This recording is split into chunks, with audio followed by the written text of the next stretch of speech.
تاریخ میں کچھ لوگ ایسے آتے ہیں جو ڈوبتی ہوئی کشتی کو پار لگا دیتے ہیں۔ آج ہم مغرب کے ایسے ہی ایک شیر کی کہانی سنیں گے، یوسف بن تاشفین کی۔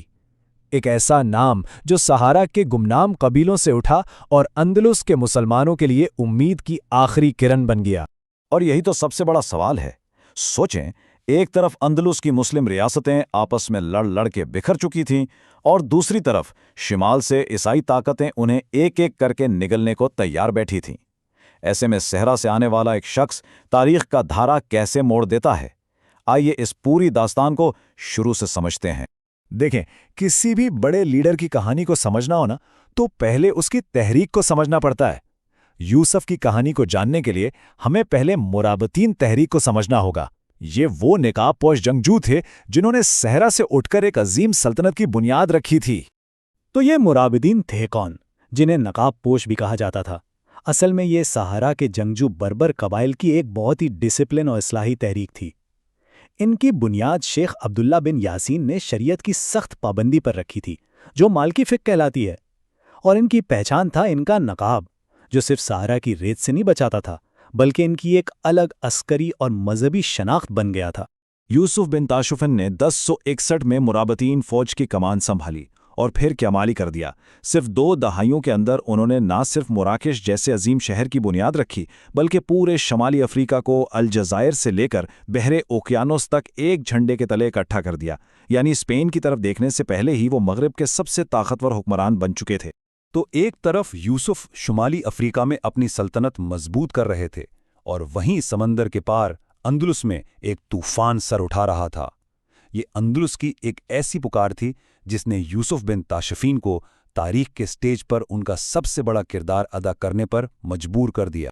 11ویں صدی کا اندلس، جسے کہتے ہیں طوائف الملوکی کا شکار تھا، یعنی چھوٹی چھوٹی خود مختار ریاستوں میں بٹا ہوا تھا۔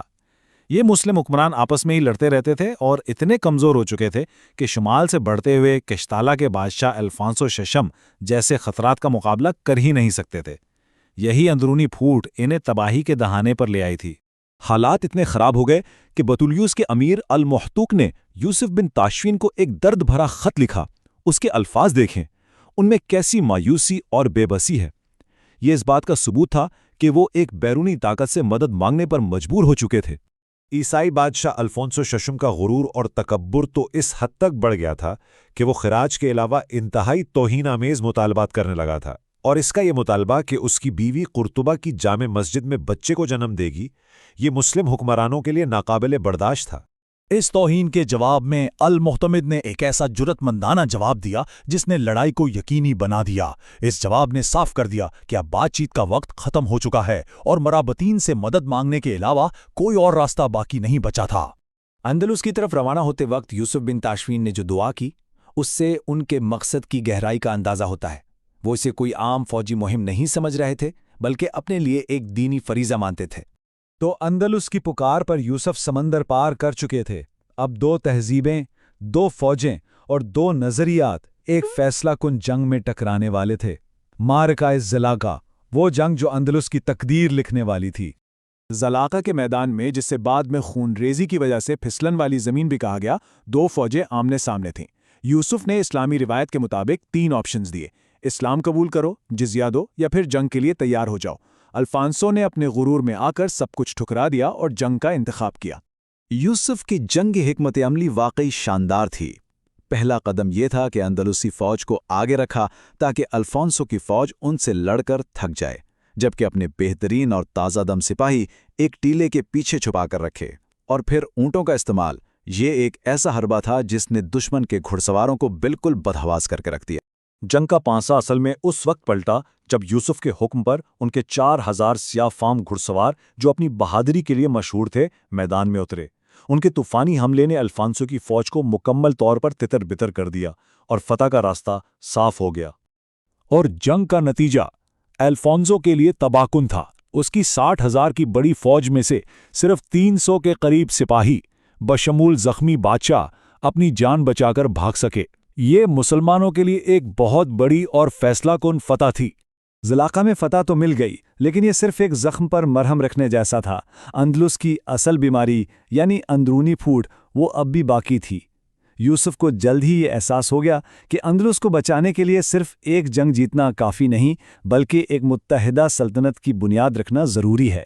تو سوال یہ ہے کہ اتنی بڑی فتح کے بعد بھی اندلس کے حکمران کیوں نہیں سدھرے؟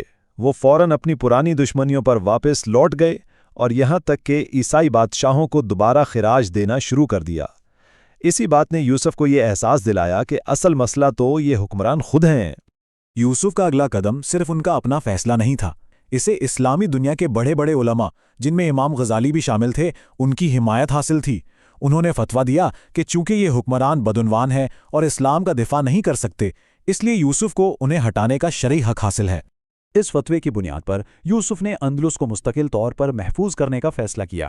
انہوں نے طوائف الملوکی کا خاتمہ کیا، تمام چھوٹی ریاستوں کو مرابطین سلطنت میں ضم کیا اور اندلس کو ایک مضبوط متحدہ ریاست بنا دیا جو اب اپنا دفاع خود کر سکتی تھی۔ جنگیں جیتی گئیں، سلطنتیں متحد ہو گئیں، لیکن تاریخ صرف فتوحات کو یاد نہیں رکھتی، وہ حکمران کے کردار کو بھی پرکھتی ہے۔ تو آئیے دیکھتے ہیں کہ یوسف بن تاشفین نے تاریخ پر کیسی میراث چھوڑی۔ یوسف بن تاشفین صرف ایک فاتح نہیں تھے بلکہ ایک گہرے دیندار، سادہ اور منصف حکمران تھے۔ وہ ایک شاندار فوجی حکمت عملی ساز تھے جنہوں نے شمالی افریقہ اور اندلس کو ایک سلطنت میں جوڑ دیا۔ ان کی زندگی سادگی اور تقوی کی ایک مثال تھی۔ مورخین کے نزدیک ان کا مقام بہت اونچا ہے۔ ذرا سوچیں، انہیں خلفائے راشدین اور عمر بن عبدالعزیز جیسے عظیم حکمرانوں کے ساتھ شمار کرنا، یہ ان کی تاریخی اور مذہبی اہمیت کا واضح ثبوت ہے۔ تو آخر میں سوال وہی رہتا ہے، یوسف بن تاشفین کون تھے؟ ایک نجات دہندہ جس نے ایک ڈوبتی قوم کی پکار سنی، یا ایک فاتح جس نے موقع سے فائدہ اٹھایا؟ شاید سچ ان دونوں کے بیچ میں کہیں ہے۔ لیکن ایک بات تو طے ہے، ان کی میراث پیچیدہ سہی مگر تاریخ انہیں ہمیشہ اس رہنما کے طور پر یاد رکھے گی جس نے اندلس میں اسلام کو مزید 4 صدیوں کی زندگی دی۔